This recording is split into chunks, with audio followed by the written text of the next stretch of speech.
So, hello and welcome to tonight's match. Today we have been joined by Phil, and hopefully later Electrovision will also join for this lovely match tonight of FA Cup final. It's a true, I think, in my opinion, David versus Goliath sort of match here between Ciaphas Cain and Galentio. Last season's winner and a new face to this season, a prim team and a completely new team. So, definitely one for the hot storybooks, regardless, one way or another. So, what are you expecting of this match, Phil? Well, I was just going to say, I'm going to blow my own trumpet here now.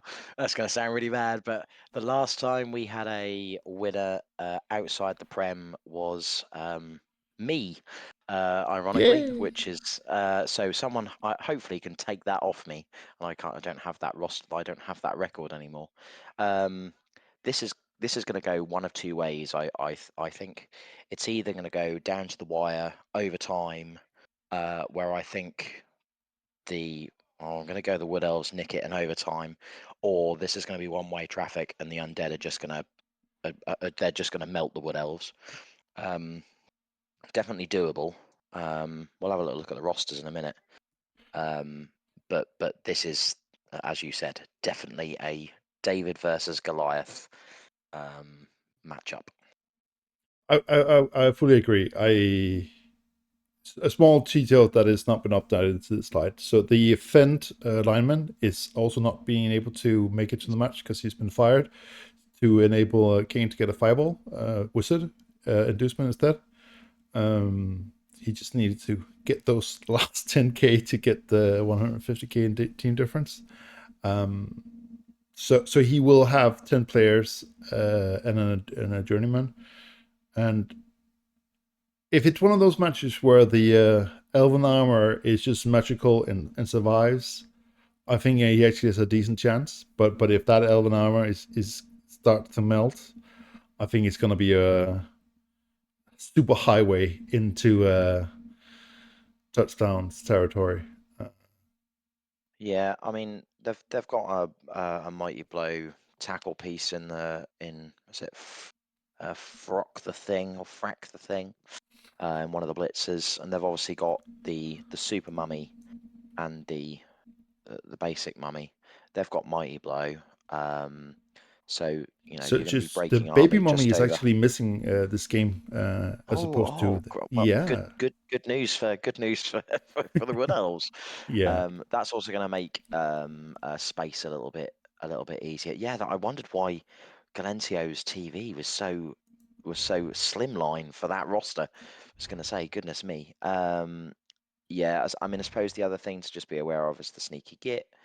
There's Yeah. also some dirty players in there.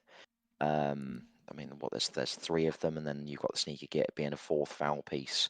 So because the Wood Elves are playing with 11 and Galentio is playing with 12, I I think any time an elf is going to go down and not be removed, I wouldn't be surprised to see the boot put in. Yeah, Um, I think with a bench of that size, you gotta be expecting that booting is gonna be on something that's gonna be huge, especially with an elf team that has, let's say, few star players that are really gonna be do a lot of heavy lifting, and if one of those ever hits the ground, I foreseeing boots to their face. mm, We're just pull out another player because as is a big problem with Elven rosters in general, there's no immediate access to sure hands, unlike a lot of other rosters where it's kind of just given to you for free on the thrower. Yeah, Very interesting zombie with tackle, strip ball, and block.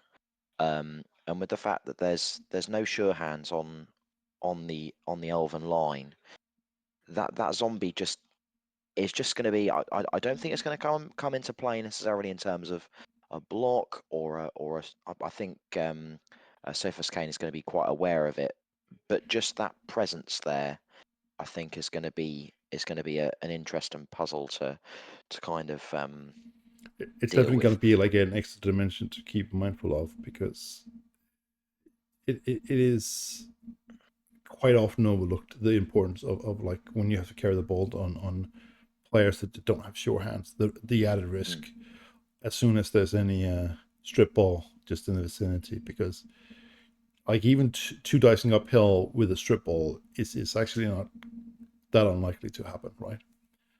So Yeah, I mean, if it was a wrestle zombie, I mean, you'd just be taking the 2 dice because any result is good, right? Apart from skull on a even on a blodge piece with no sure hands, the only thing that's going to stop is a skull there. So I mean, I'd be throwing that, and you'd be throwing it on defense. So it's not exactly a bad thing. Did you mean to change the screen, by the way? Because I'm still looking at no, I don't the know. roster. There must be a shortcut that I'm using that is triggering that thing that is not meant to. Yeah, we get this beautiful screen of Blood Bowl 3. This happened the other day. Yeah, Um, I think it's because I it's a added lovely shortcut. screen. I really like the screen. It's not helpful for me to review the the lineups. Um, and obviously needs no introduction. We get to see this horrific ghoul for the third time in one of these streams.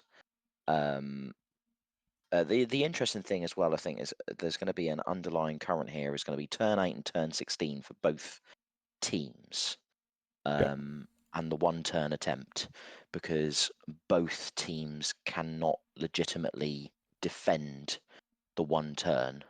The elves have a sidestep sprint catcher which they can use, and the undead can just use that movement 8 ghoul.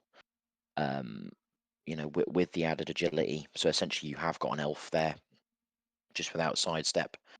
So I do think that's going to be a really important couple of turns, and might decide the game. It would be disappointing if the game was decided by the 1 turners, but I can see that. I'm also quite excited because that ghoul it could be the first entry from Blood Bowl 3 into the Hall of Fame.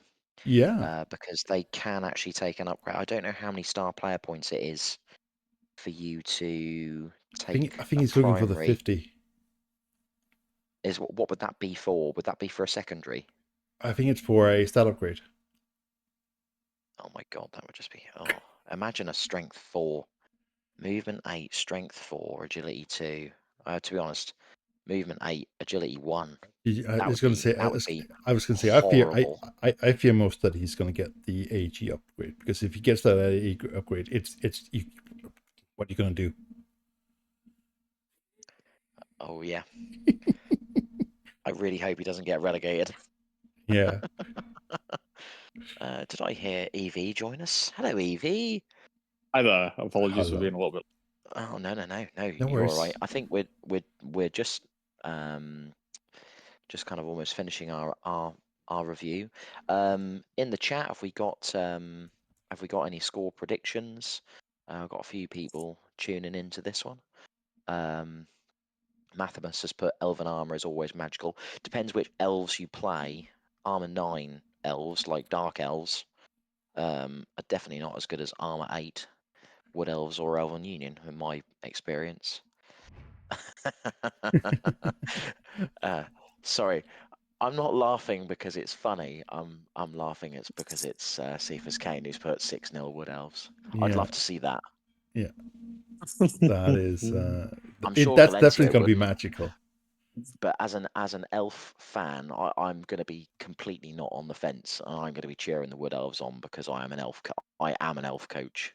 Yeah. Um, So just while I'm personally always going to pick David over Goliath, right? So I have to be rooting for the Wood Elves.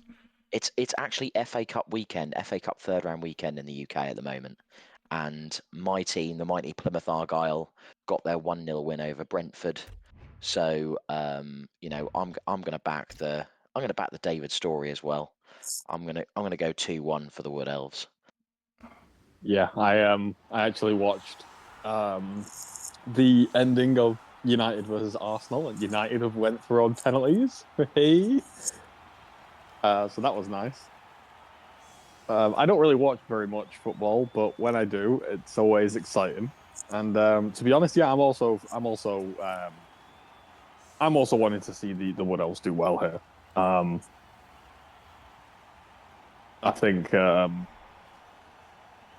there's a lot of potential, but then obviously it kind of depends on what the undead decide that they want to murder on any given turn.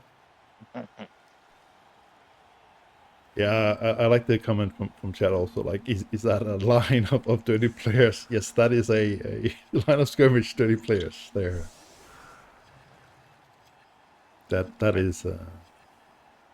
Has he gone? Oh no, Ciaphas Cain is still listening because he's try W1234. Go away. We want to talk about you. Yeah, I mean, Ciaphas Cain has had some pretty high praise by someone in my Discord, saying that they are one of the best like elf coaches that someone has seen in like a long time. And that's pretty high praise. So I'm excited to see what happens. Yes. He said he's going now, which is good because he's doing his turn. I'm gonna watch this live on Blood Bowl 3 so I don't get the lag. Oh yeah, sorry. I should be sharing my screen with you too, so you can see what I'm doing here. So many things to do at once here. Oh, are you going to share the screen? Yeah. That means I don't have to run Blood Bowl 3. How lovely. Yes. Thank you, Archangel. I normally run it on my laptop. Totally didn't forget that I was doing this tonight. Yeah, how could you? I literally sat down and just finished my dinner. I was like, just had dinner. This is glorious. I get to put the TV on. There's no one downstairs. And then I see a little notification like, all right, we're ready. I was like, oh, shit. I forgot about this. Oops. I might have forgotten about a league match today also. It was like, are you ready? Yeah, just give me 5 minutes and I'll start the computer and be there. Yeah. I mean, Archangel, you were there when my league opponent like didn't show up, and Yeah. they apologized profusely and was like, yeah, really sorry. I actually had it marked on my calendar for like the day after, and I was like, do I take the win because I can, or do I just like reschedule it for the day after? I decided to be a bit nice and scheduled it for the day after, and I'm kind of glad I did because I won 4-0. Well, that is the perk of playing the matches, and I must admit, like originally I was a little bit unhappy about how UKBBL runs. Like if it's just a given win, because I felt like if I could have gotten the match, I could probably gotten more. And then I've thought about it, and Right. I actually sort of like it now that it's sort of like, of course you can, by not giving too much reward for, let's call it an auto, it's not a good start. At least he's not off the field. But by not giving too much of an advantage, you are also more inclined to take the match, because if you got like, wow, we are Good start. I am going to say though that elf that is currently stunned on the floor is dead. Like it's going to get removed on the next turn. I think he's definitely going to see a Stun's couple as of good as boots. removal. Yeah. I have to say though, where do you get this burning tree? I must have this. This should be standard, I think, from the Goblin Huffling event. Yes, Oh, I didn't play the halfling event. So if you participated in the halfling versus goblin event, you got one for free, and it was also because the rewards were shown. You could also like purchase them just like right there. Now they're going to be cycled in and out of the shop. Oh. So I managed to pick up one of the flaming tree, and I also managed to pick up one of the flaming ball and chain. And then a halflings one, so I got a second flaming tree. Yeah. Here it comes. Goodbye, Benedict the Nutter. Well, I'm predicting that we're going to see a bit of a duck here. and then a lot of stomping on this player. What gave it away? Archangel. I don't know. I think it might be this tree sitting down here. I don't know why. This is exactly though how to play Yeah. this game. I don't know who won the kickoff. Who did win the kickoff? Yeah, I was checking the log. Apparently, we got into the match a little bit, let's say, not at the start, so we don't actually saw the kickoff. Have the I imagine it was. I imagine it was the Wood Elves that won it. yeah. I imagine it was the Wood Elves that won it because I feel like you, if you're the Wood Elves, you kind of want to receive, and then you want to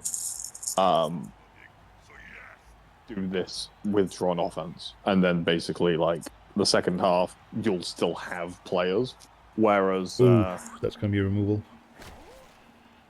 Ew, okay. much harder to win the game when you've not got very many players on the pitch. It's totally okay though. Currently, the situation is fine. Yeah. Wait a minute. Undead only have one mummy. What's going on? The other one He's is MNG. yeah. Oh, because I was going to say, I was that like, useless one that was playing against Archangel. Yeah. The baby mummy. Archangel having the final laugh. See, like, so this, I'm still. I'm always a bit cautious when it comes to the withdrawn offense. I feel won like so many games this way though with Wood Elves on the last ladder run. yeah, I think it's fantastic to do, but I think you have to be very careful against some teams because if you're doing this kind of style where no one can be hit basically against some teams, and also technically just against any team really, you're giving the opposing team a lot of time to decide how they wish to get in your way. Yeah.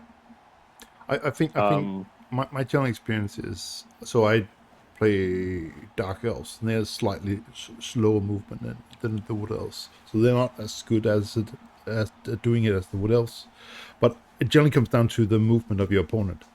If you're playing against something like Lizardmen, you just have a hard time outrunning them, so you're not really gonna ever get behind them in that sense, or Skaven or something like that stuff. If you're playing against Dwarf, it's more or less guaranteed they can't stop you, because they just don't have the mobility to sort of readjust their defenses once you get past them. If you have high enough movement, like something like Lizardmen or Skaven, they can easily readapt to whatever you do. Well, I mean, that's the problem as well of like, dwarves might be slow, but it's getting through them initially that's the problem.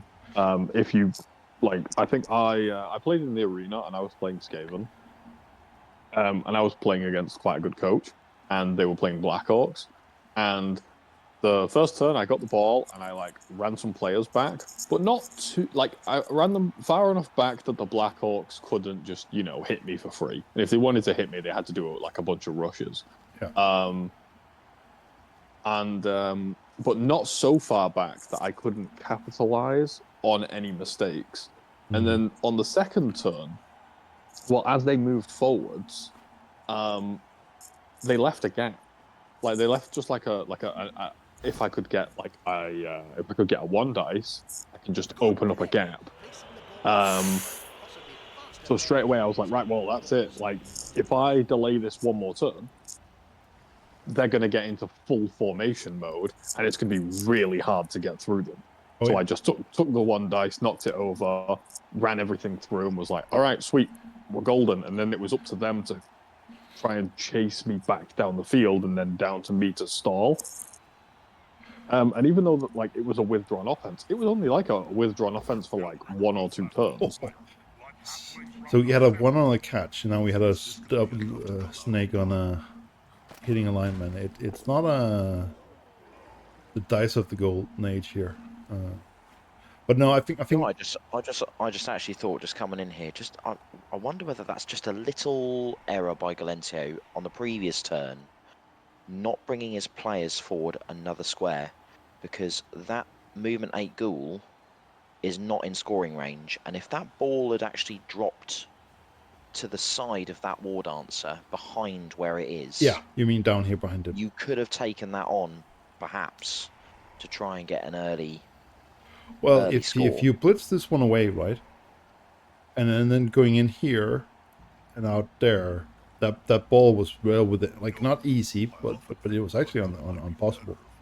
But that would be more Elven bullshit from the Ghoul one more match in a row. So he would have been I mean, almost pity. it's just interesting, just that like there was, I think that very fine margin sometimes the game. Oh I yeah, think that was something we picked up from watching the semi final. You know, just something simple like not taking the Apo actually had a massive effect on the game, oh yeah, and perhaps just not dropping those players a square forward could make a bit of a difference. yeah.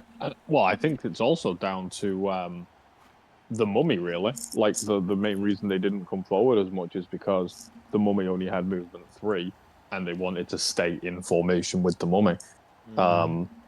Whereas, does it matter that much if the mummy's like 1 or 2 squares behind? I don't think so. I don't know. I don't think so. Especially with how kind of passive the elves were playing. I'm also kind of surprised that Galentio's not trying to cover the whole field. I guess that early removal on turn 1 is causing a problem there. Yeah, I was a bit surprised seeing leaving this much space open, because more or less everything over here, and now he's going to be struggling on the next turns to be relevant. Yeah. Because what else are just I mean, that darn fast, right? yeah, Again, I understand. it's the two players which I think are the danger, which are the tackle mighty blow guard white Yeah. and the strip ball zombie are on the side that the space wasn't. Yeah. So if Galentio's actually flipped the field and left the space next to those two players, Yeah. that actually becomes a lot more. This is actually quite a nice hole to try and punch through. The mummy's on the wrong side. And your biggest This threat is is actually not a bad way to try that and goal, attack right? now. No. Like currently, your biggest threat is this goal right here, secondary. Yeah, like that. I mean, yeah. To be honest, if I'm Galentio, I'm probably just like it's probably gonna make it so that the mummy is going to be irrelevant. But I'm putting the mummy on either the very left or the very right, and the aim for the mummy is to just sit on one side on its own. Because let's be real, the elves aren't really going to spend all the resources to try and take down the mummy to get through. And if they do, then the rest of the players are free. You should be able to, in theory, be able to screen everything else off. Yeah. With the rest of your players. Because now you've got a mummy that's doing nothing anyway, because it's kind of stuck to a tree. If anything, it's going to get punched by a tree. And yeah, the mummy was never really going to be a massive factor in this game anyway. I don't think. No. Because even if the elves say wanted to get past the mummy, they have to put in 2 assists and probably go for a gambly 1 dice, and you've got block and stand firm. So even if it knocks you over, you just stand firm, and they still have to dodge through and stuff. And then you definitely know that's where they're relevant. going.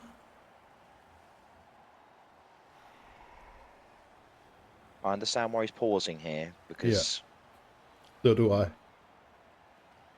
the reason why I take the KO is because if he takes the Apo, it's getting fouled by the sneaky git. That's my concern too. Like this one is too far away, but this is definitely going to swing. I'm also taking the. I think I'll take the KO here as well. Yeah. My only worry here is that the I think even whether he takes the KO or not, I feel like it's going to get screened off quite easily. That's a holding maneuver. And then where do Nice. the elves go?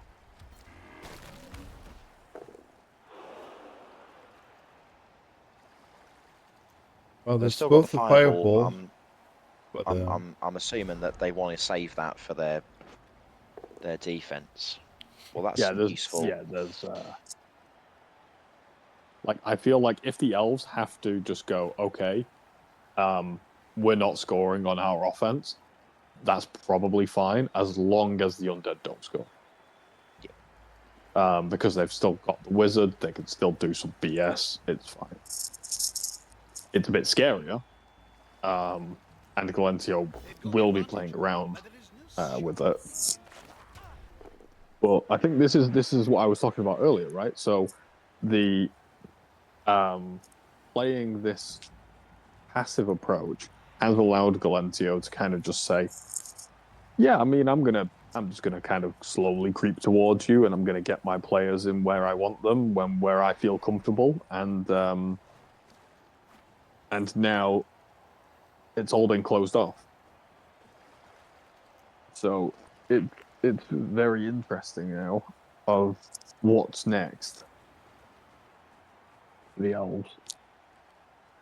yeah. I think the thing that surprises a lot, this is a really fast-moving undead.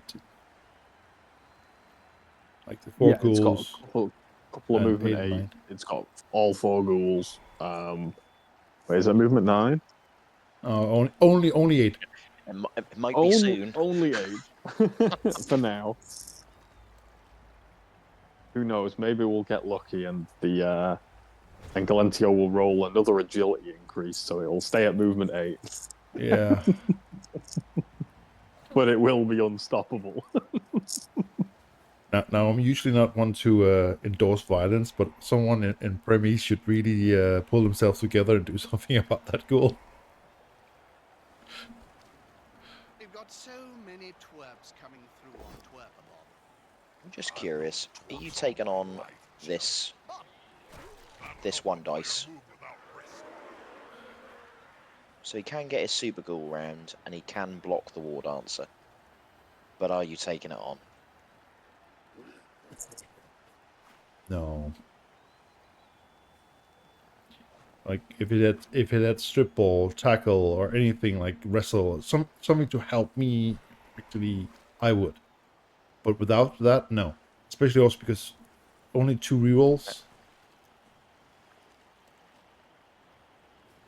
I mean, you can make it too if you get a dodge on the ghoul. No, he's not going to take it on. I thought he might have done, but Ooh. Is he going to take the reroll on that? I don't think so. At massive Bifford fan on Twerper has just said. No, I wouldn't. But the problem is actually if he doesn't, this leaves a huge gap over here now. Yeah, they're just going to run away. Well, the problem is that I mean, there was a gap there anyway, but also it's just like I know the elves are fast, but I mean that's a loner over there anyway, and they're not that fast. No, but for me it's more a question of posing threats, right? Like if you move this guy up here and you swing over here, now you need to stretch out your defense. Yeah. Alright, ooh, good. Then you need to stretch out your defense. Like the more you sort of pile into like this corner over here, the easier it is to just defend that corner. Whereas the more you get to stretch out, the more areas you need to cover, the harder it gets. And like I might even be cheeky enough to start pulling stuff on the right side, just again to increase the surface area that you need to cover and protect, right? I mean, if I'm the elves, Nice. That's one of the danger men gone. That's one of the key pieces, right? I'm not gonna lie, this war dancer's doing too much work. Oh, this is why you have to love war dancers. I mean, I love war dances. Don't get me wrong, and I am like definitely I prefer to play elf/hybrid bowl than bash. However, that war dancer is putting in far too much work. He's been doing some heavy lifting, that's for sure. I think there's a key dodge coming up here. Yeah. Mathemus saying it's wild to hear a zombie being called a key piece. It is. It's not the most It's often. just the fact that there's no sure hands and he's got strip ball. Yeah, but when Yeah, is but the zombie ever he's going to just get not dice just on the strip ball? hands, like tackle, It's block. it's not that. It's just it's the threat. You have to think about an 8 square radius around him. That's half the pitch. If you keep him on one of the dotted lines, that's half the pitch you don't really want to go to. So that's why that removal on that side of the pitch where the elves want to go, that's a key removal. Because it's also like he got tackle, block, strip ball, and kick. Like, that's yeah. Yeah, you don't re-roll that. No, but I actually think I would just have left him in place. I would gladly have take one of these 2 pieces action away for a roll on this Yeah. guy. Yeah, I'd rather do that because it's also guaranteed. It slows them down a bit. Yeah, because it's those I key mean, pieces that are closest and are the biggest threat to blocking off I again. mean, Right? it was a double one, so it didn't really matter. But I think like I You would have reroll? just stood it up and left it and No, waited it's and seen. just a straight one. Was it marking the 2 ghouls? Yeah, It was Yeah, a one, I'd but have like stood it up and left it. Yeah. the next roll was a one, is what I was on about. So, yeah. like, no matter what would have happened, the best course of action was probably just have it stood there, just doing something. Yeah. And this is definitely the time of the game where if I'm doing withdrawn offense and I've made my quote unquote getaway, my plan now is to just slow everything else down so I can keep that getaway going. I don't care if it's elves, Skaven, Yeah. even if it's like Norse, Necro, whatever. I am just shoving everything at my opponent on the pieces I don't want to move and would have rather take a hit from, Yeah. just to try and slow them down. See, now there's an interesting... You could even try and flip the field at this point. Yeah. He has overcommitted on that side. You'd,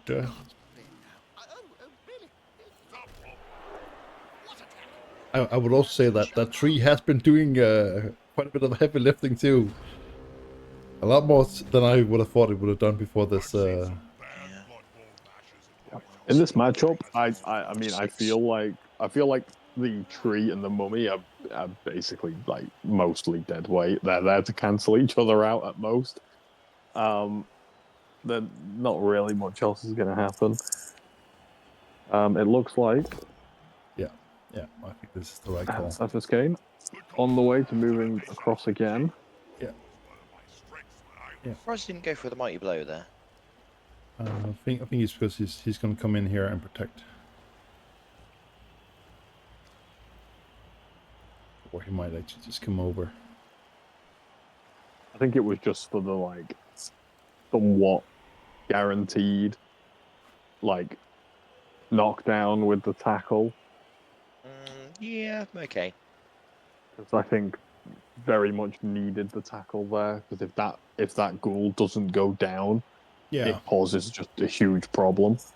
yeah. I think it's the threat of the push, like just getting a push instead. That makes this. Yeah. Got to I'll get get- the dodge here though. Stand and then dodge this one out to have a potential handoff to run off with.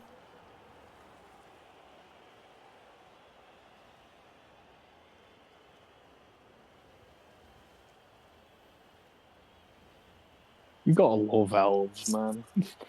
So good, aren't they? They're just so good. None of this like orc nonsense. You listening, Archangel? Yes, I am. Do us a favour and re-roll. I might after You've next beaten season. me 4 times in succession now. 4. I should probably say something meaningful But to yeah, UKBBL I will Not that say I'm that bitter about that. the Orcs have then also been sort of kind to me, except when I get to semifinals. Like, if I exclude those 2 last semifinals losses I've had, I need to go back almost 30 games for my Orcs to have lost. Oh, don't get me wrong. I want you to win something, but as soon as you won something, I want you to do us a favour and get rid of him. I will actually make you a promise then. If I get the win in season 55, I will retire the Orcs. Hey, you heard it first, folks. I've just managed to guilt him into getting rid of him. Yes, they are quite Well, nasty. someone needed to.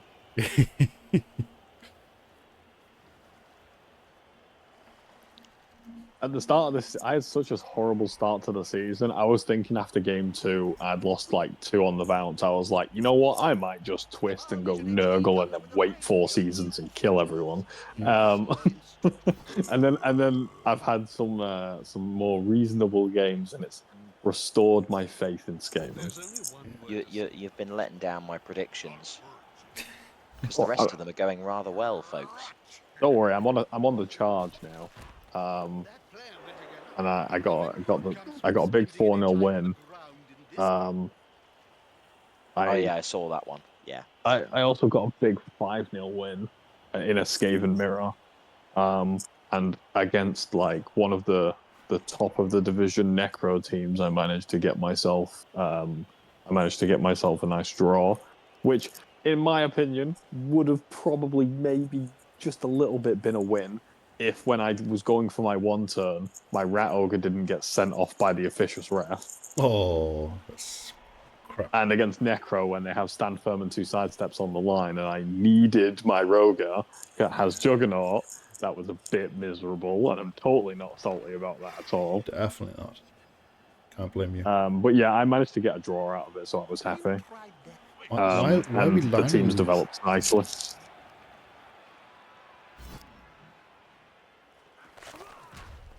The only thing my team's missing is some like mutation BS, basically.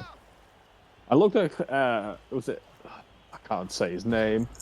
Is it Hillnick? I don't know. Hillnick. Hillnick? Yeah. Oh, we know who you're talking about. With the agility 1+2 heads BS, and I was just like, if I had that, ooh, that'd be nice. Well, would elves do what they needed to do in this half?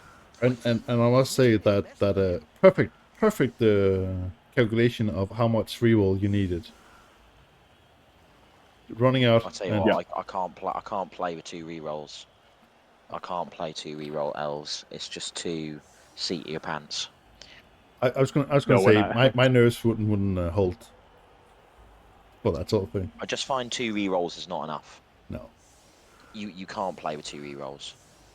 Unless for some reason you're playing with some like you really feel like you need some super slimline TV, and you do not mind turnovers.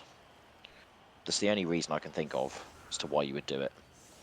I feel like the only realistic way to play elves and Skaven and those sorts of teams is to have lots of rerolls, because you need the BS, basically. You need the BS to work unless your opponent makes some mistakes, but you can't rely on that. So if you need the BS, then you need the rerolls. I normally go 3 rerolls minimum and then pack a leader on top, so I've got 4. Yeah. Just like I feel like it's needed. Mathimus is going to get decimated by a chaos team that I got decimated by, and then he's going up against. She's going up against me.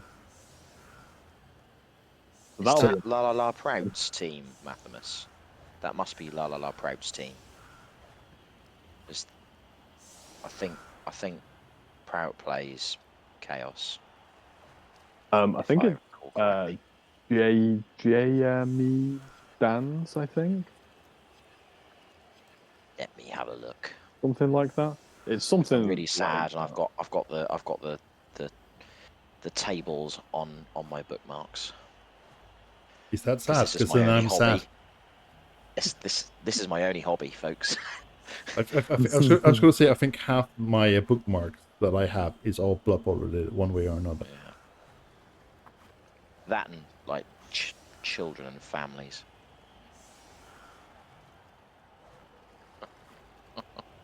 I will just say I delivered that in a way that would deliberately get my wife's attention, who is sitting about 3 meters away.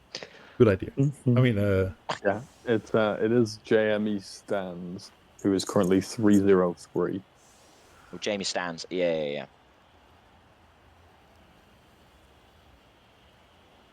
I got crumpled by them in game 2 of this season because Oh yeah, that's a murder chaos side, isn't it? That's a deliberate. I'm going to kill your players.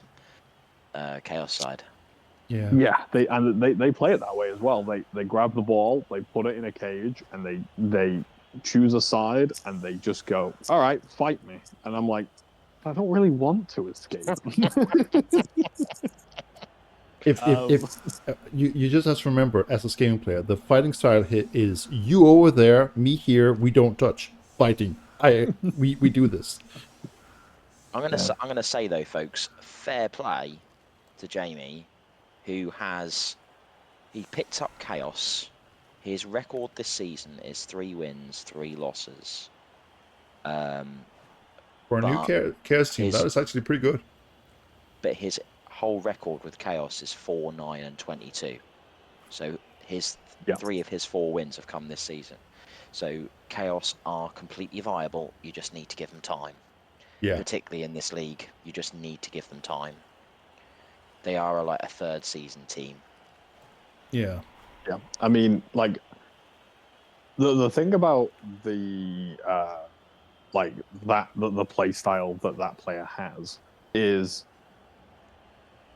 it's quite good against teams like Skaven and Elves. Like once they get the ball safe, it was, to be honest, it was pretty difficult for me to get the ball off them. And they just I tried to slow them down as much as I could, and then in the end, I ended up just doing some like Skaven BS and doing like a uphill dice, and I got the ball on the ground, and they just didn't have the rerolls. The problem was that I only had 7 players left for the second half. Mm.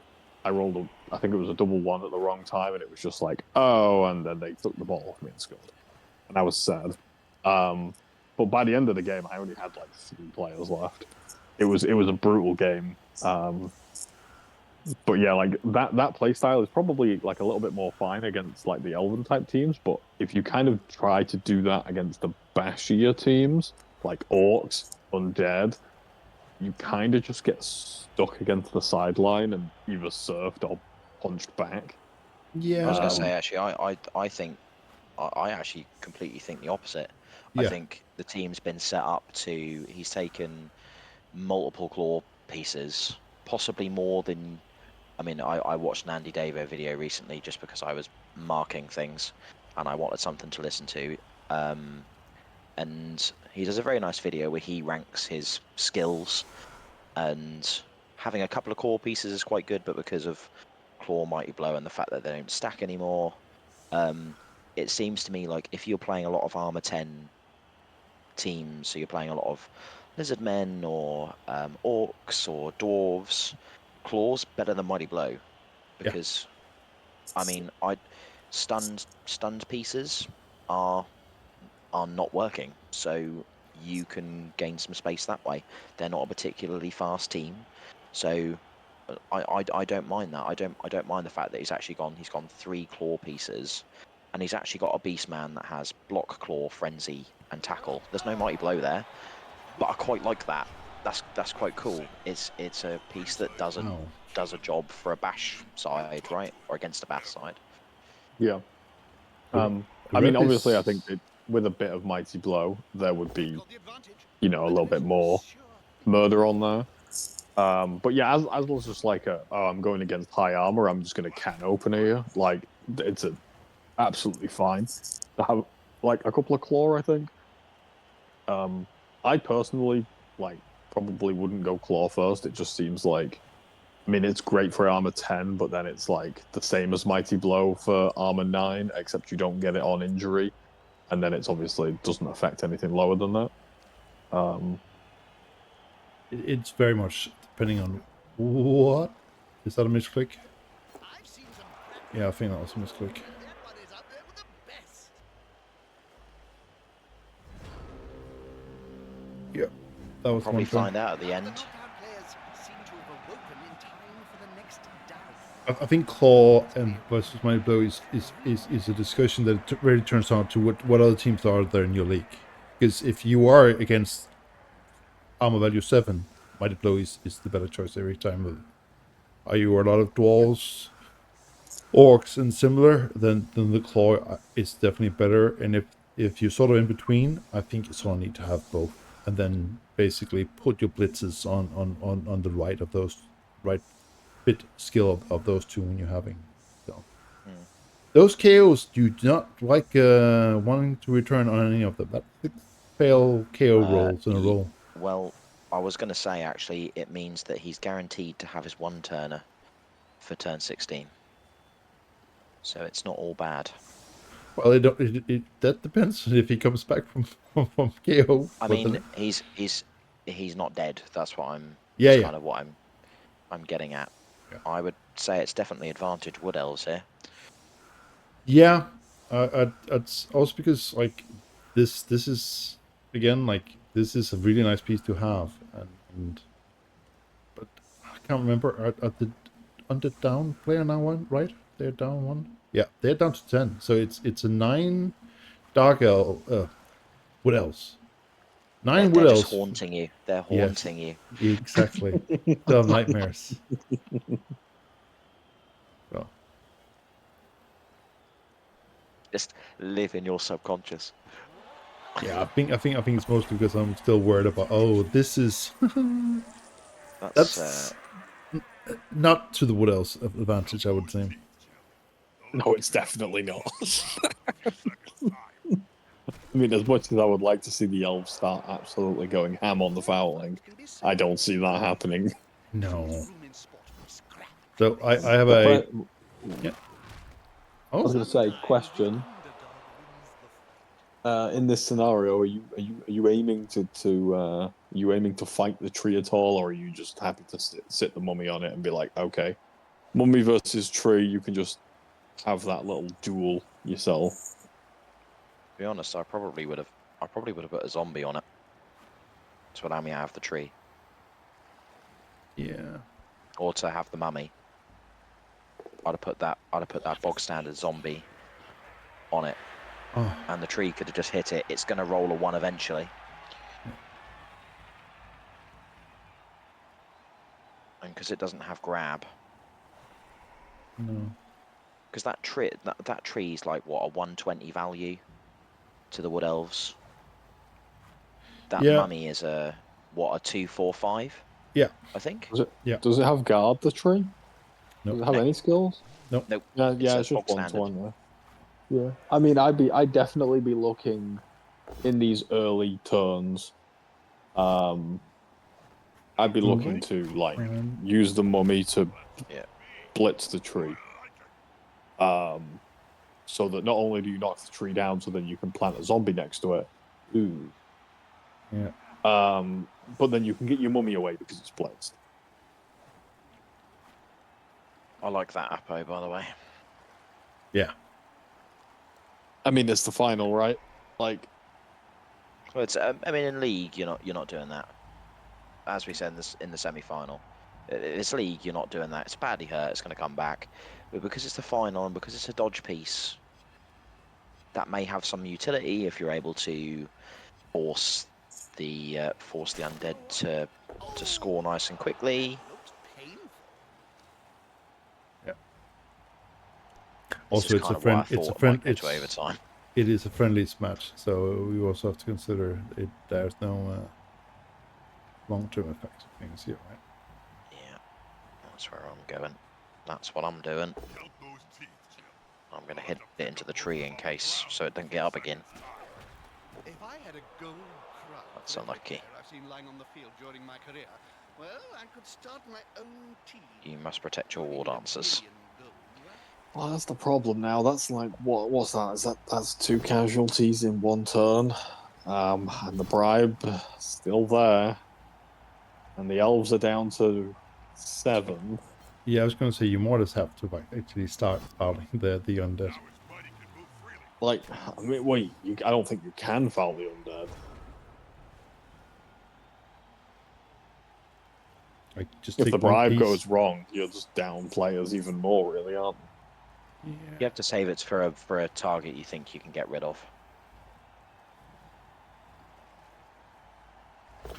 I think I would have put a higher pressure on this and let the wizard. I'll be honest. I think I think I might be the complete opposite. I think at the start, I think like just like blitz with the war dancer, and then like I'm basically moving away. Like I'm moving further away, letting my opponent come forwards, and then once they've spent a turn or 2 coming forwards, then I can kind of like re-engage and then have the wizard. Yeah, I think for me it's mostly because it is so far behind that if I just stand over here still, like, are you going to swing your defense over here for me? And if you don't do anything, you need to pull him either up or do something, and you can't have all these pieces ganging up on my pieces one by one, because like if you keep beating the undead like a piece or 2 every turn, you're gonna lose. Yeah, you need to just pull them apart. Yeah. Which is why, like, I think I would have ended up just like deciding to like, I would have like retreated for a turn, seen what they did. If they stay hanging around and trying to bully the tree or whatever, then like, okay, maybe I've got to come back forwards, but at least I don't take a hit that turn. Then, or like, if they decide to come forwards, then maybe we start doing a bit of a yo-yo, left to right, up and down, and just see what happens, see what can stick. But I do think there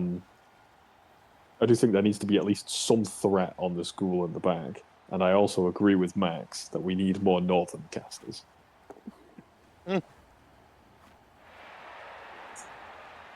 Because I'm a Plymouth Argyle fan, everyone's north of that. So I'm north of Plymouth, which means I'm a northerner. Can I kind of say that? I'm going to have to consult Google Maps. I don't know where Plymouth is. That's on the south coast, but I'm not in Plymouth, I'm in Lowestoft. That seems very southern to me. I'm not in the south, thank you.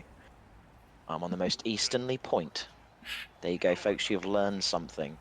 It's the point no one ever goes to. Everyone goes to Lizard's Point, everyone goes to Land's End, everyone goes to John O'Groats. No one goes to Ness Point. That's sort of similar to where I live. In Denmark, usually people know of Copenhagen and Jutland. And it's like, no, you know, the third island there is in between them, that's where I live. Yes. Not those 2 that you know of, but the other one. Yes, that one. That one.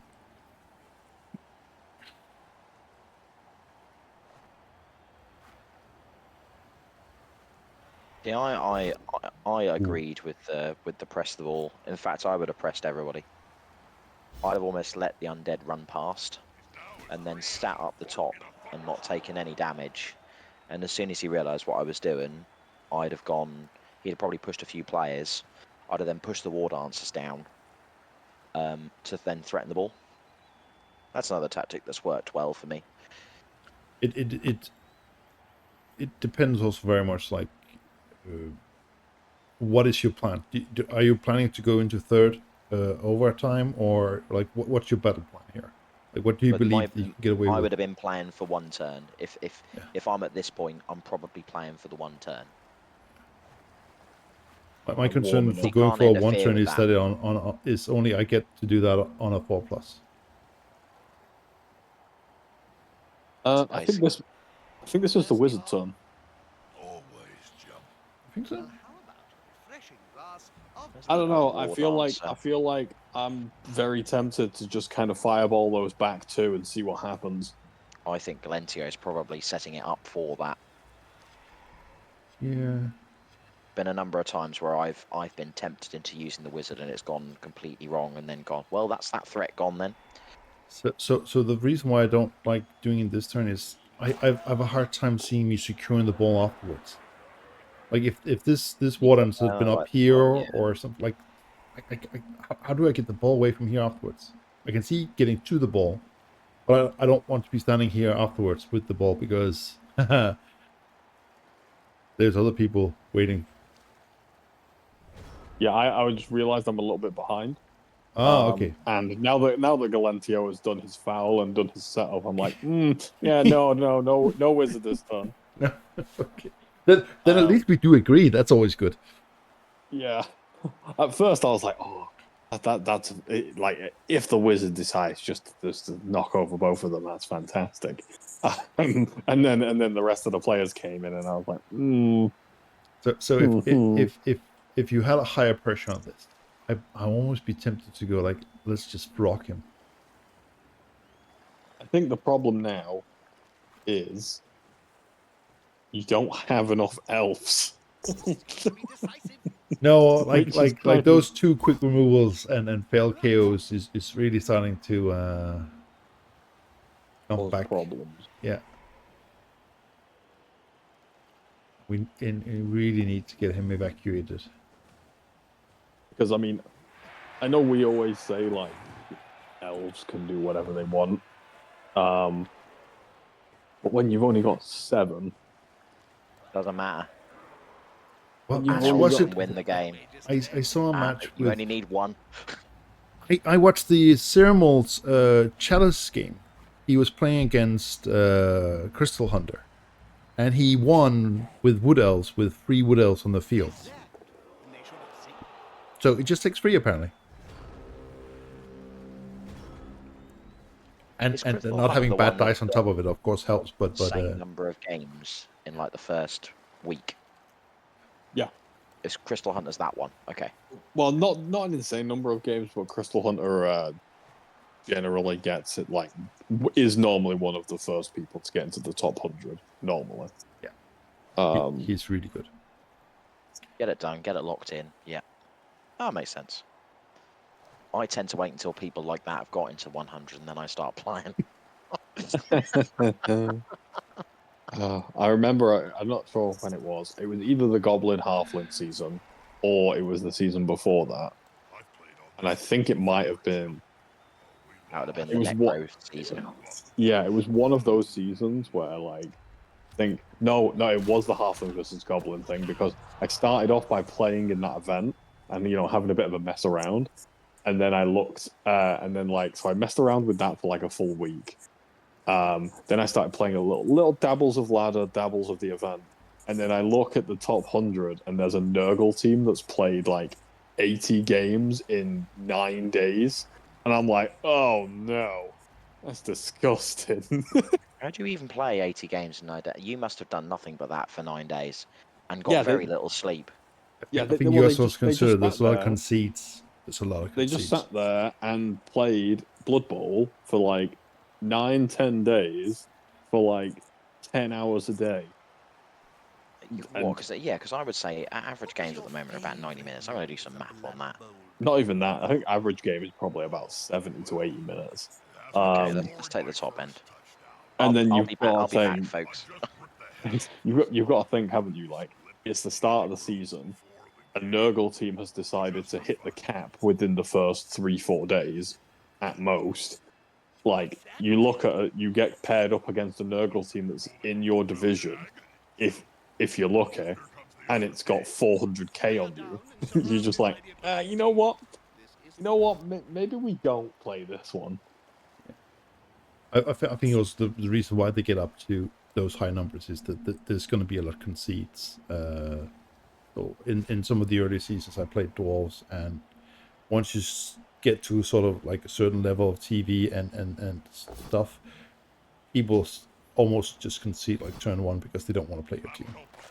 And Nurgle is really prone to that issue, so to speak. That they get to a I mean, point well, where it's like, yeah, we're not gonna fight you. We're just gonna.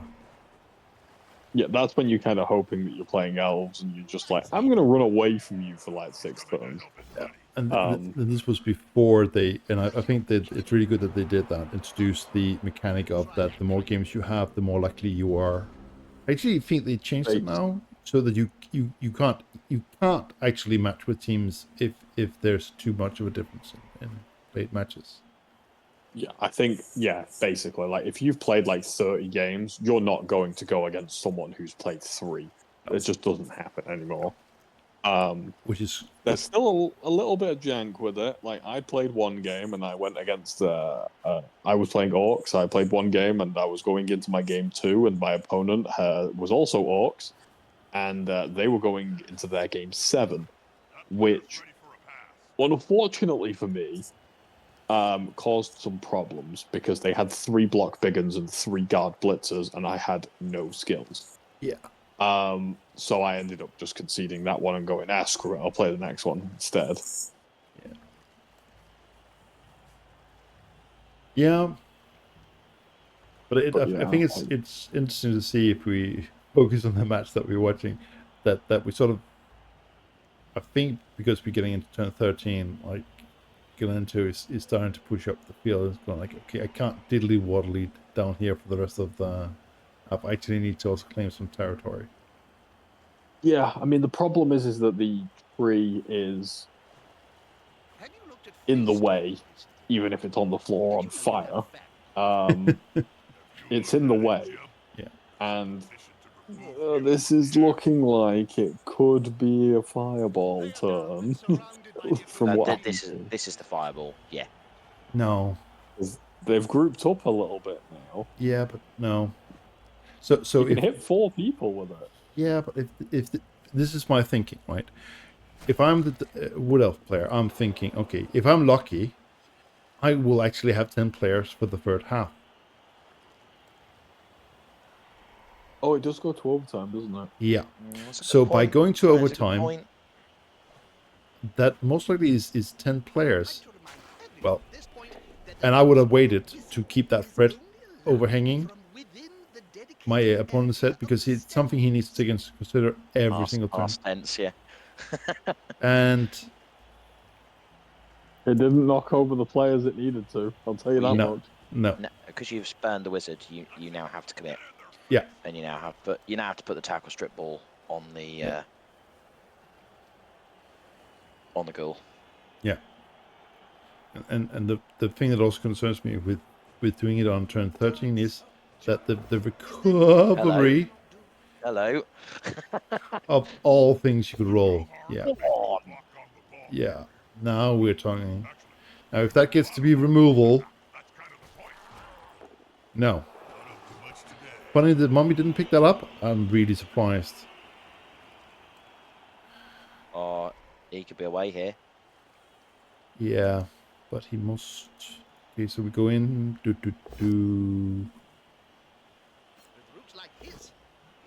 That's there's the double 1 out of the way. Yeah. Jump. Yep. It's time for some BS now, isn't it? Yeah, I'm going for this. I'm leaping in that square and I'm going to try and get the ball. 3+. What is it? 3+3+3+2+, and maybe away. 3+. You almost can have you to leap throw and it. Jump in the same turn? You can leap and jump in the same turn. So like what? Do you like leap in, jump out? I leap in. I think I then dodge into the square. And then I dodge jump up. He's going to go for it. Oh, yes. I love this. I love this. Go for it. Go on. Oh. No! Yeah, that was it. I thought that was your favourite player. Why did Kill. Oh, sorry. That's as good as kill. That is dead in this game. Yes. That's unfortunate. Yeah.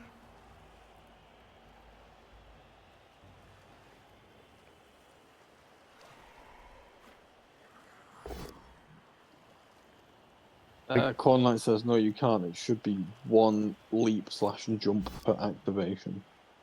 And he's still standing. Oh, Which I think makes sense. Really? I didn't know. I Okay. didn't know that. I thought you could have you could only have 1 leap, but you could have as many jumps as you would like.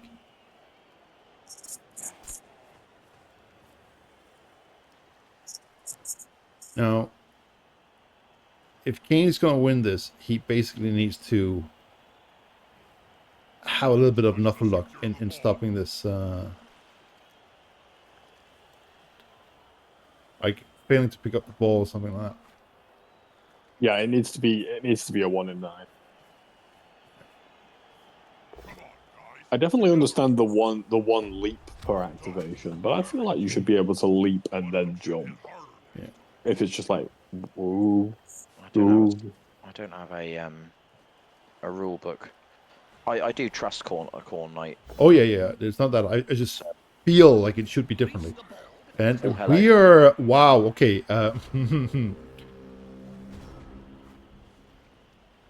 That's called a second Okay. chance. What is this what I think it is? He failed You to pick just up the have to ball, stand. and the ball is now in play over here. So this is just a the leap's a bit awkward. 1, 2. We stand up the tree. That's what you try and do. Yeah.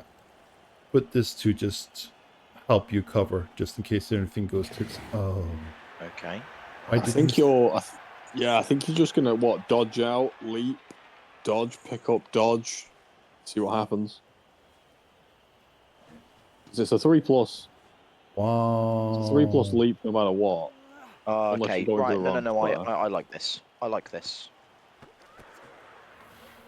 Oh, no gambling.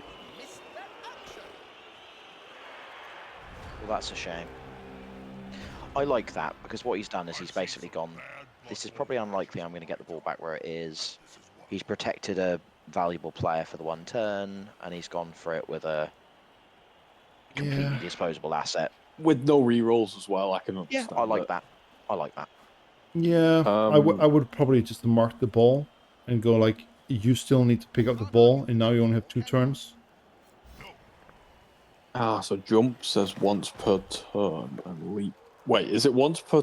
Wait, no, it must be once per activation, not per turn. Because I swear you can do more than one, but as long as it's not the same player, right? So jumps is once per activation, and then leaping is instead of jumping. That makes sense. It was a 3+, but Sucks. yes, it's very typical else. And then the bounce down there, right? Just...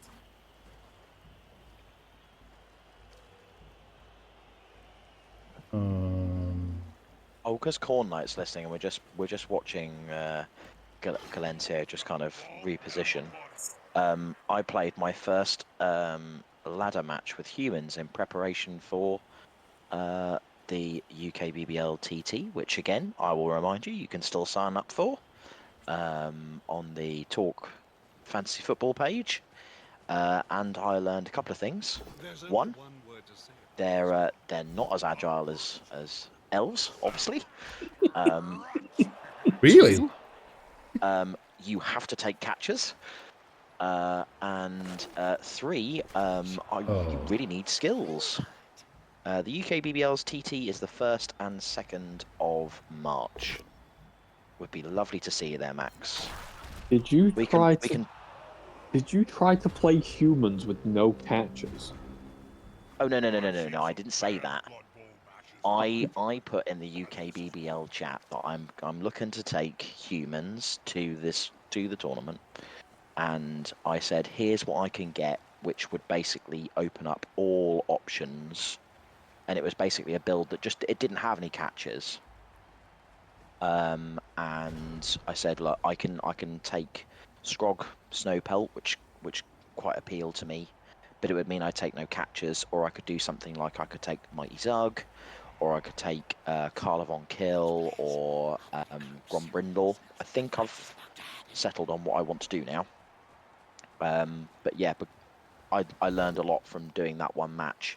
I absolutely need catches.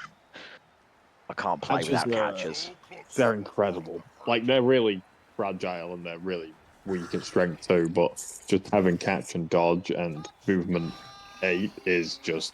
Who would have guessed it was incredible? Looks like we're going to overtime, folks. Well, there's one turn on the boat yet. I mean, no re-rolls, but there's a one turn on the boat here. Yeah, you just don't have the sidestepping sprinter. KOs are still garbage. Nice. So they'll be fine for overtime. Logic dictates this. Cain has failed. What is that? That's 8 out of 9 KO rolls. I don't think you can even one turn without frenzy with 6 players. Unfortunately. Horn Knight will be able to confirm this. Can you do it with 6 players? Not without frenzy and not without movement 9 as well. I think even then, I think you still need 7. Yeah, I still think you need 7 for movement 9 with frenzy one turn. Go on, Horn Knight. Can it be done? Yes or no? That's all we need.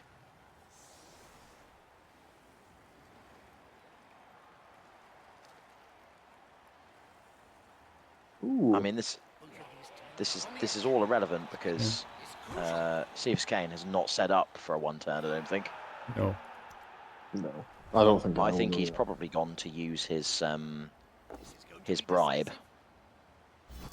Yes, I would. You can do it with 4 rats and grab. Looks like the players have finally remembered we're not playing soccer. He's now as free as a fart in a thunderstorm. But I would also say, like, if the ref doesn't start sending off players, then it's going to be a very one-sided. They must have the same ref that we had. Yeah. Of course. Man, needs education on how to pull off a one turn with Dark Elves. I mean, the easy part is make sure that you've got a player with movement stat increases, because with movement 7, it's a bit of a pain. Yeah.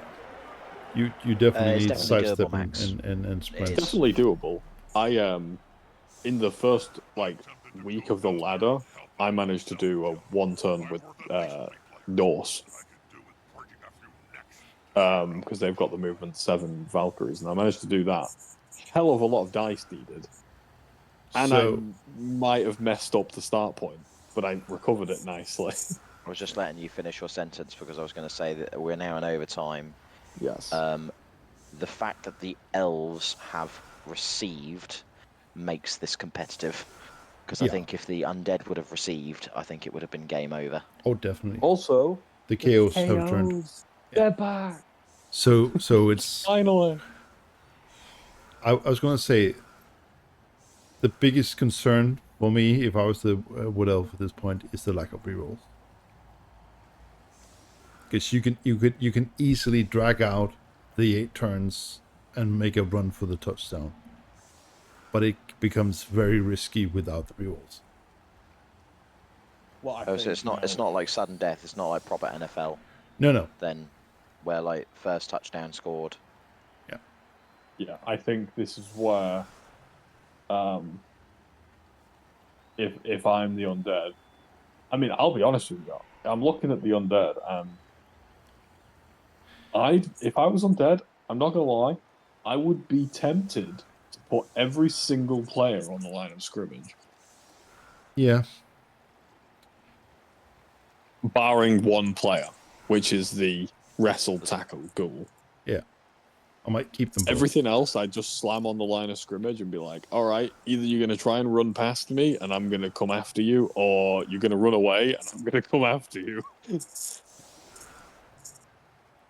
See, I like this setup better from Cain, because he's going to be able to lock up 2 players with the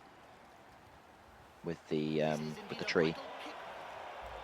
It looks like Guns of Blitz, the game is over. Yeah, it is. But I think, oh god, Oh, it's real scary. It's a quick snap. Oh, it's fine. I think this decision to score early is a good one.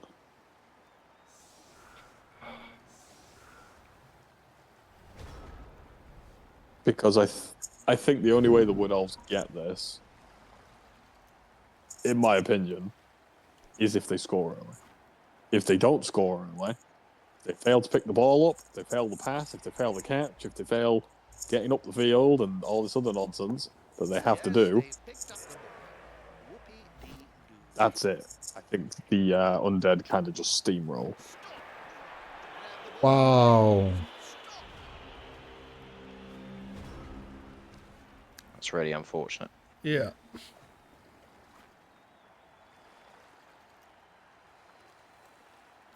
It's not over yet. No, but You it's have to damn get close. you have to get the catcher down. Yeah. But I think this is going to be a fairly decent formality now. 1, 2.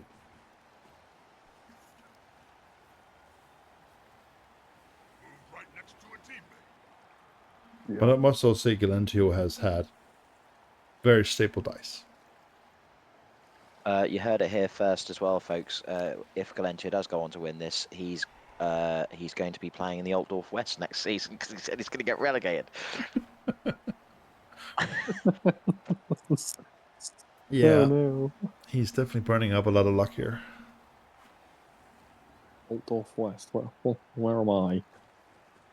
Oh, I'm in the Colsa Hills East. Okay. I'm not in there. That's fine. You can be in Yeah. Yeah. And hope for a good bounce. That's more all you can do. Oh, God. Oh, That's a terrible bounce. yeah. That's... Yeah. Nothing is really going Kane's way. 7.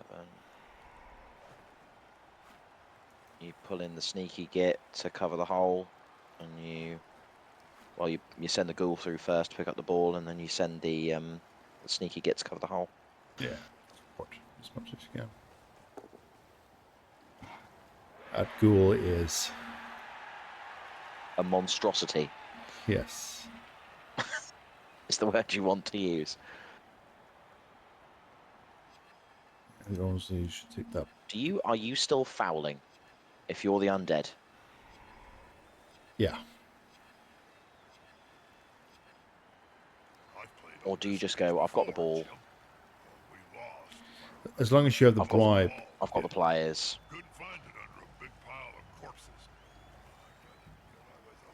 As long as there's a war dance on the field, like, the ball is not truly safe. Also a based cage.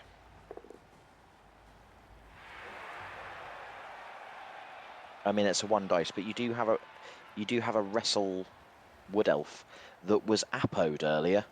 Yeah.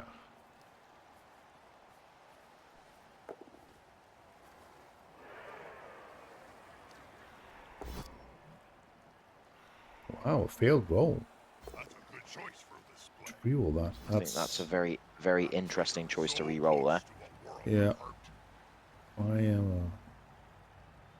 That plane's about to get punched above and below the belt. very curious At on the that. same time.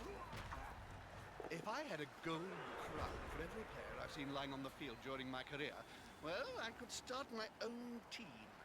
You only need 1,000,000 gold, right? You almost need to sort of like just single dice that. And then hope that you can get this and then swing in here. Yeah, this was the block I was going for first.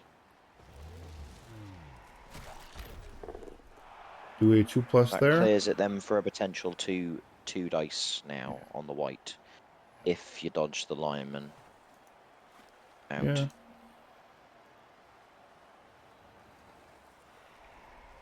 You can then stand the catcher up and then just blitz with the wrestle. Yeah. And then hope It for is a a pick sort up of with hit this and one. hope still.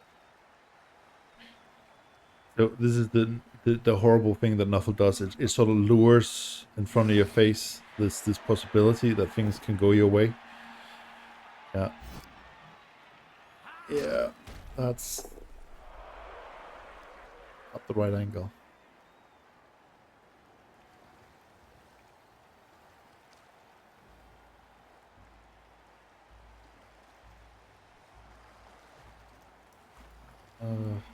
Get into that one.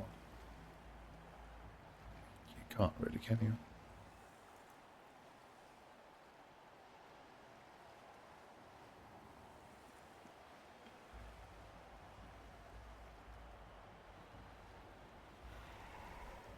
They zap. Yeah. Should have seen.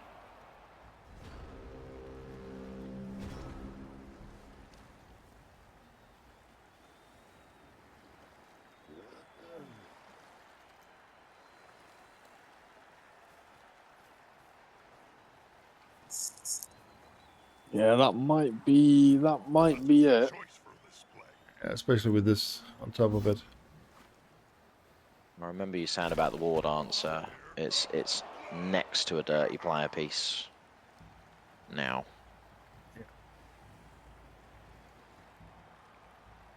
Well, that's it now. I think it's like this ball's not going to be able to be hit next turn, and then it's just like, okay, it's time to stall this one out.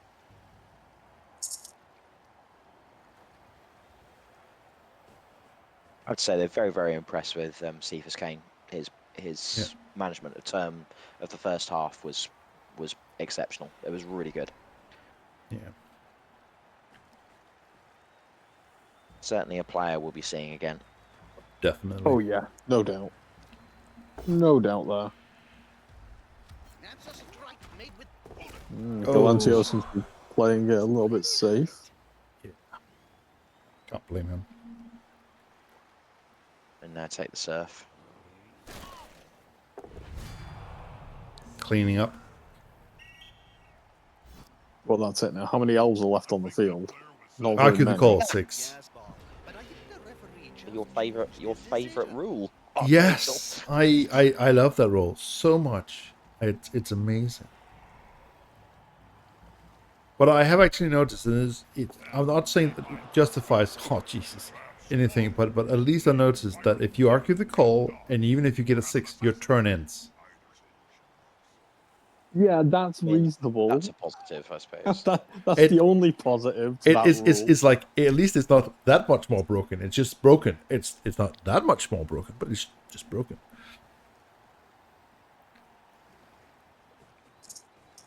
Punishment for using it is basically non-existent.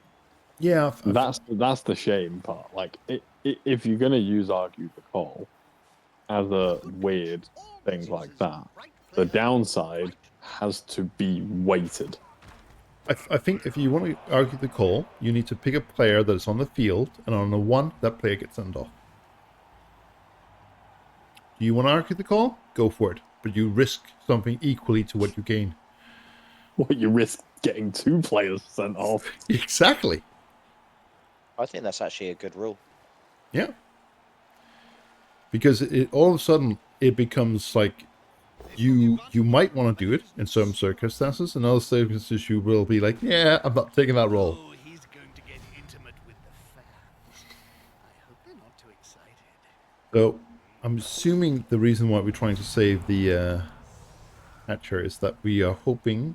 No, he won't even get the chance for a 1-turn touchdown because he received.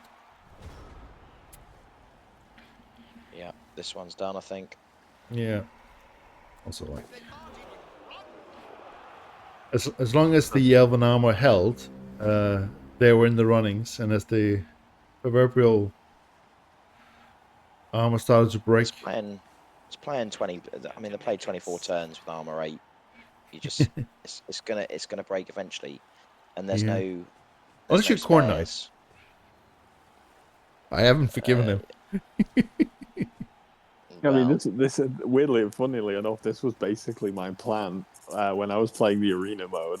It's like I'm gonna rock up with my 6 mighty blow and Black Hawks and a block troll, and I'm just gonna hit you to death. And because Norse were the new team, I'd literally they rock up with 12 players or like 11 players and a beer ball, and I'd just aim for a draw.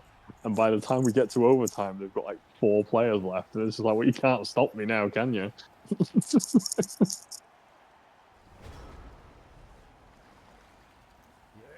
Also, I just want to have this noted that Galentio has not even had to use the bribe. No. And considering how many fouls he's done, I think that's pretty telling. I'm going to chat a little bit. Oh God. Yeah, it definitely depends on how many players decide to like twist and make a new team. Because I remember in my first division, like, we had like, I think, is there what, 12 in the division? 12 in a division, yeah. And I think 8 of my division got promoted into the same division. So basically, just most of our division just went up one. Because there was a lot of people above that were just deciding to try new teams and stuff. I think we are getting dangerous close to the territory that is that one team is not on the field. I'd say fair play, Kane, for playing this out. Yeah. I think most people would have understood a white towel in the arena is not what they're gracious doing. concede. Yeah. Yeah, I'm not gonna lie. I'd have conceded by now. Yeah. I mean, there's not much point, is there? He's got up. Go on. Whack him. Get him. Kill him. Yeah. And he regenerates. God. Now it's 10. Now it's 10v2 or 10v1. Another of my favorite rules. Oh, you like regen, do you? Yes, it is one of those broken skills. Oh, regen's horrible. Oh, he's going to get sent off. Is he going to get sent off? Yes, he is. Oh my God. He has to actually bribe him? And he failed the bribe. just imagine that instead of the last roll here, it had been the first roll of the fouls. That is would maybe have made slightly a difference. But yeah. Well, congratulations, Galentio.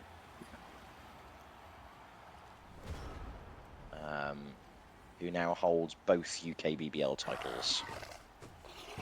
Huge congratulations. And some strong commiserations to Cain, who put in a very, very solid performance.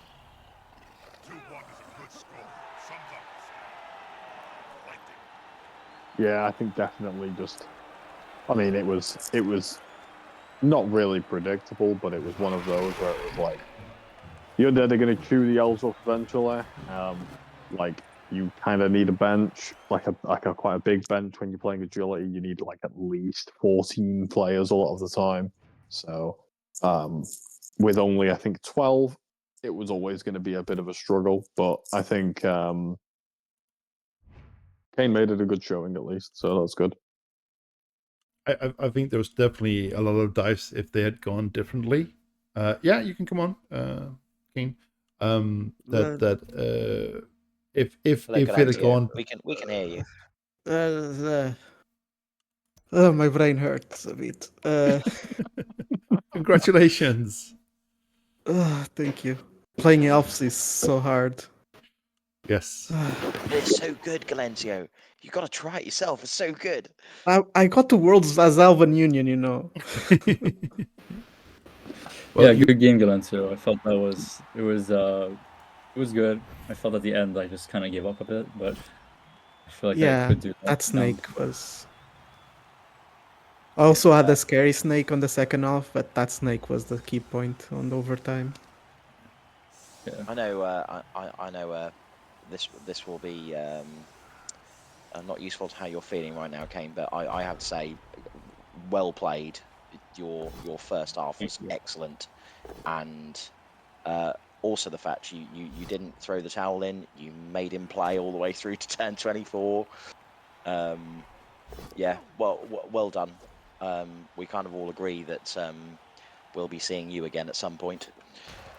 Oh yeah, I expect us to have a rematch in Altdorf since I'm gonna be relegated. So I also said that in the commentary. Yeah, you heard it here first, folks. yeah, But you I'm are gonna now break all the records in one season. Yes, definitely one for the books. Hang on a minute, but we've forgotten that he holds the keys to the league table. Oh, that's Oh why. yeah. Let's remember that. Hmm. This is why you do your own tables, because you can put yourself wherever you want to. Yeah, if you want, you can see the leaderboards in game. Yeah. Yeah. We know they're not very useful. Yeah, but very well played. I expect you to be in Premiership anytime soon. Definitely. Kane, is that your first? I'm not sure how many other leagues you're playing, but I obviously had a quick look at the OFL because I know that's where you're playing. Is that your first loss this season in the current leagues that you're playing? I think so. No, it's not actually. I have one other loss. It's in a friendly league with just, I think it's not a competitive one. I'm playing Norse, and my whole team got pitch cleared, Oh, lovely. fresh team, and I lost that game, which is. I suppose you so could yeah, say that's that one. this is the first competitive game that you've lost this season. I've done pretty badly on ladder with Norse too, and decided to never play Norse again. But yeah, other than that. Norse in ladder are not recommended. You need to be a masochist at least. Like for the first 10 games, North are fine, but then if you don't get the development that you want, then they start to. I don't get past 4 games. They just explode. I play them like elves. I think I can't play anything other than elves. Yeah. They like to play rock with their paper. Hang on a minute. Yeah. You say you can't play. You're playing orcs on the OFL. Is this for Yeah, a laugh? I can, but it's just a really good. I think what happened was they have the draft system, and I got incredibly lucky and started with. When I started there last season, they said, "Oh, you should play a durable team." So I was like, "Okay, I'll play elves everywhere." So I was like, "Okay, I'll play orcs because I'm tired of playing against orcs, so I might as well play orcs." Yeah, kind of know your enemy sort of thing. Yeah. It was more I don't want to see orcs, so I'll just play them because you can only play one type of team per division. Yeah, right? yeah. So I just took the orcs. And I was like, okay, I'll see how it is. I like them, but I feel like I don't play them to their full extent. And I've been on a drawing streak with them because I don't know how to win. I know how to hope that they fail something. I don't know how to actually pressure them. You could try Archangel's tactic of making your opponents roll double once 3 times. It helps. I mean, it is a scary team I made, but otherwise, I think I play in TRBBL, Dark Elves. I play here with Wood Elves. I play in one other private league with Wood Elves. I play another. I play Rebel with Wood Elves. I play So everything. Yeah, you play quite a number of leagues then. Yes, I've had some time off. I'm gonna have to slow down. I think I'm gonna be dropping all my less competitive leagues. Because I've stopped playing any other video games essentially. I've been consumed by Blood Bowl. It's easy to do that. Yeah. It's not a cult, it's a community. But so now it's just up to what is it 3-4 hours a week of Blood Bowl, and then I call it there essentially. So yeah, that's it. I can hear you have slight different. I try to keep it to about 3 to 4 hours a day, so slightly different scale. I try to keep it to as long as my wife will let me. The true mark of a Blood Bowl coach. Yes. Happily married Blood Bowl coach as well. Yes. I will say. Unhappily married ones will probably play a lot longer. Yeah. Just generalizing, but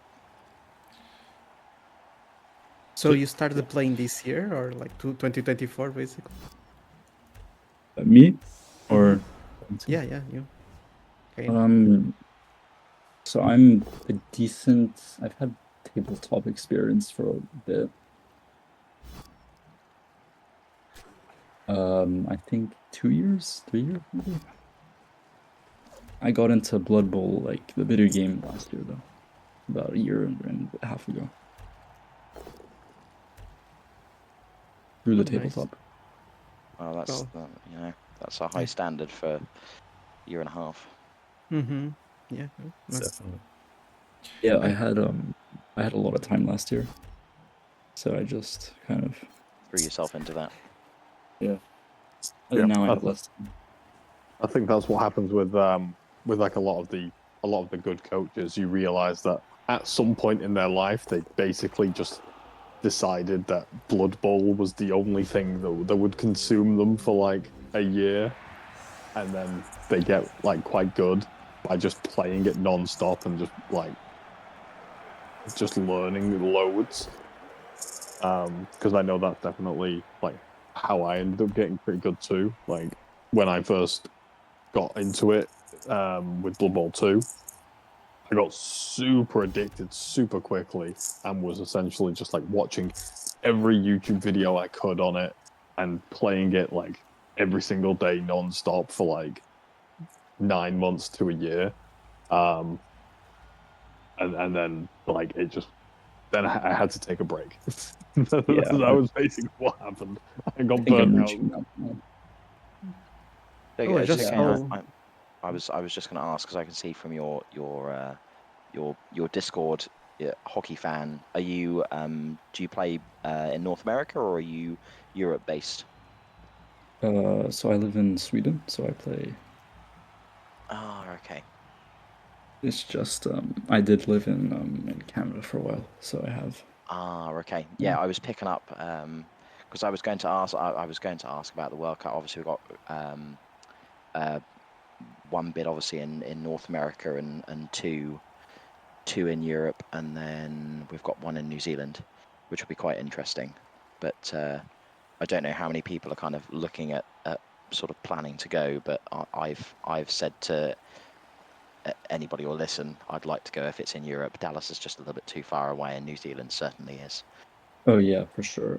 I signed up for, I think it was like, because there is a Blood Bowl scene in Quebec, so I signed up for something there next year to check what it was. Cool. Because I'm going back there for studying. Cool. So yeah. But I'm not as good on tabletop as I am on online, because on tabletop I play ogres. A glut for punishment, they are. this should be Yeah, one or that's two just more seasons because away. I don't take it so seriously. Yeah. I think ogres will make an appearance, I suspect, with gnomes, which would then complete the stunties set. It's not wins. Snotlings. I As think well. ogres Oh, are going to be snotlings, paired with yes. snotlings, Yeah. which I'm waiting because for the my models are. Amazons. Amazons will be fun, I think. I think next season Zons is will be. on. I would like to see Zons next. That would be the only thing that would make me consider re-rolling my beloved Dark Elves. The only thing that would make me consider re-rolling would be Tomb Guardians. I have a would feeling be they fun. might rework them Yes. this season. Yeah, I hope GW so. might rework them. I'm interested to see what GW does moving forwards, because I feel like they've got two options. I feel like they've got option one of this year they make the rework to the Tomb Guardians or Khemri, and then you've got the rework for High Elves, or you take option B and they rework one of them and bring in another new team, I think that's what they'll do. and I they'll think stagger it I think the year after. Yeah, because they reworked. Chaos Was it Dwarves. rework? No, it was before gnomes. So last year, we got two Vampires? teams essentially, right? Yeah, so they reworked vampires. They released gnomes as a new team, and they reworked Chaos Dwarfs. I wouldn't be surprised if they've kind of got like a 6-month sort of plan. So I think what they might do is they might release a new team and then rework a new one. And then I'm gonna say there might be a rework of the general rules at the end of the year. That's what I think might happen. So I think that's possibly what you could see. I mean, I think if it's going to be like the rules, I think Khemri is going to be a bit underpowered. They're going to make some stupid like. I find it fun, but it's not going to be strong like the Fire Breather thing or the. Yeah. They're going to bake in like a special team rule. I think is my prediction. They might adjust also from the norms that making new teams might be more lucrative. So they also can go down the path of starting to create new teams all of a sudden. Yeah, that too. Like Slanesh and Zinch. Yeah, that's the two kind of obvious points that they're missing is a Slanesh team and a Zinch team. Curious thing, the only races that are not on tabletop or Blood Bowl in general are Zinch and Slanesh. They have race identifiers in game files. Yeah, I've seen those too. But I think that's like an inner joke from Blood Bowl 1 almost. It's either that or it might be linked to the whole because Norse has entered now and they get to choose their chosen of or whatever. And technically, like there's some star players like Glart, Smash Rip it's not in the game yet, but they can be like favored of anything. And technically, Zinch and Slanesh are listed, but never used because they don't exist. I also think it's if you go back to the old days of Games Workshop, there was always a tendency to the two first, like whether it was Warhammer Fantasy or 40k, that it was always Khorne, then it was Nurgle, and then it was Tzeentch, and then it was always Slanesh in that order that they would be sort of released. We're seeing that in 40k. I think it's as much to do with the popularity also. Like Khorne is just more popular than the others, and it's Nurgle and so on. But yeah, I think Khorne and Nurgle are definitely like the top two. Yeah, I like them too. I like Khorne the most actually. It's definitely I think we need more elven varieties, to be honest. We just need more elves. I would really hope that it would actually rework high elf. And make them more unique compared to the others. I mean, there was some rumors about like sea elves, so like they're like slower but heavily armored elves that are like more like movement like 5, movement 6, but they've got like dwarf level armor. So I mean, you know, you never know. I don't want to play AG2 dwarves. No, thank you. Yeah, I mean. Well, they're not going very far. Maybe they can dodge away, but they're not going anywhere. Yeah, I think it'd be interesting, but like the issue is, it would be such an unfun experience, right, to play against. I think they'd be really good as a defensive team, but their offense is going to suck because they're just too slow. But they are just going to stand in your way and you can't kill them. So basically make them the Imperial Nobility of Elves. Yeah, pretty much. Yeah. So that's not a good thing. They're crap, yeah. Well, they won Worlds, so we can't say much. Oh, that's true. To be fair, that's true. Yeah, but how much was because of the tiering more than anything else? No, only the thrower had guard. Because everything else was normal. Like it's just like, guards. That's just like standard nobility team, except there's a guard thrower for some reason. And then Andre just decided to pop off and win the whole thing. Well, this has been fun, folks. But it's time for me to go and practice some more catching humans. So I will see you all anon. Okay. I think I'll also be dipping. I'm gonna go to bed. It's hard. No worries. Well, I think well I'm done, both good. finalists. Thanks Yeah, for well the done. casting. Team Galentio. See you in the outdoor feast predictions. So just before we all jump off, you can drop off if you want to, but just for the show, whoever might be still watching, next Monday we will have a touchdowns and touchbacks episode where Phil will be delighting us all in all his predictions and how well they're going, and so will probably me and Evie. We might not be as correct, but and then we'll probably This also have was a look. fun. This was fun. That's all we need to know. Yes. He had Have- fun with his. That was the Yes. most important thing. I wanted to be right. He wanted to be fun. That's Yes. the difference. I had a dream. I think I've heard that before.